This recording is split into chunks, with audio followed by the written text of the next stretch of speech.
Hello friends. So I hope you've been able to work with Introducing Sounds 1. Today I'll tell you a little about Introducing Sounds 2. So now in Introducing Sounds 2, we are going to work with the next 9 sounds. These are the next 9 sounds and you will be working with the first 3 to begin with. So the concept of working with these 9 sounds is very similar to the way you were working with them in Introducing Sounds 1. And after that, like you worked with the sound recap in Introducing Sounds 1, you now have the recap for these 9 sounds, and we begin with the first 3 sounds first. And when you will recap the first 3 sounds, you will also get a recap of the 9 sounds which you did in Introducing Sounds 1. So you will be able to appreciate that we do so much practice with the child that you don't have to make the child mug up the sounds. He does it naturally, he learns it up as he is doing these worksheets.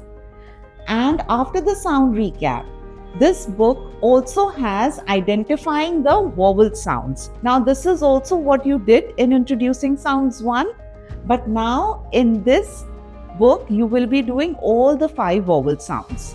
So now you will start with the first 3 vowel sounds and then it will go on to identifying all the 5 vowel sounds. So this is how Introducing Sounds 2 is different from Introducing Sounds 1.